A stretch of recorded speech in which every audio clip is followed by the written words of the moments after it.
Hi, my name is Chris Fluck, and welcome to the Riverhawks Spotlight. Today I'm joined by Brendan Alvino from the men's swim team. Thank you for joining me today. How you doing? I'm doing well. Thank you for having me. So first question, the team has one meet left. How do you think they've performed so far? Personally, I think we've done super well this season on both sides, the men's and the women's. Our training strategy throughout the year, though we have X amount of dual meets, we train really, really hard throughout all of them. We find that a lot of teams in our conference kind of rest down for some dual meets and try and perform well in the regular season, but our mentality is that it's championship meets first, and as contradictory as it may sound, dual meets last. Throughout the season, we go into these meets hurting, sore, with a really long yardage base throughout the year. At times it's difficult to perform well throughout the regular season. But as we near the end and we're starting to taper down in terms of yardage and effort and lifts, we see that hard work and performance throughout the year really pay off. So all things considered, we did as well as I think we could have done throughout the regular season with that really tough training regimen we've been on throughout this year. But really we're looking forward to next weekend because we know that all of that hard work mixed with our taper down in the past 2-3 weeks is really going to pay off.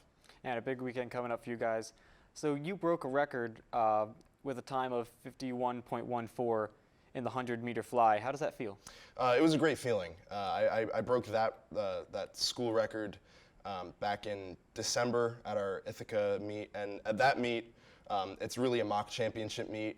We put some fast suits on, we tapered down a little bit, and the most important part of that meet is executing our race. Heading into that meet, I knew that record because I had it previously from last year at Champs. I knew that record was definitely feasible for me to get, but what was most important for me at the time was executing my race properly, and that's exactly what I did, and the record just came with it. Touching that wall and seeing that number, knowing that not only was I faster than I was last year, but it was also faster than anybody has gone in school history is such a great feeling. It's never a goal, really. Like I said, the goal is to execute your race. The goal is to, if it's in a dual meet, the goal is to get the touch and get as many team points as possible. But anytime you can break a record, whether it's a pool record, a school record, or a personal record, there's no other feeling like that. So next weekend, you were saying earlier that it's going to be a big weekend going into the championships. You're a smaller team. How do you prepare for that individually? Yeah, we are one of the smaller teams in the conference, and during dual meets we can really compete with the other teams just because of the way the scoring works out. But when it comes to champs, the team size is such a huge thing, and now we're working on recruiting and kind of rebuilding our program to be at the top in terms of the championship level. But for now, because we don't have the numbers to truly compete for a conference championship, like you said, individually, we're really gonna stack up well with the rest of the conference.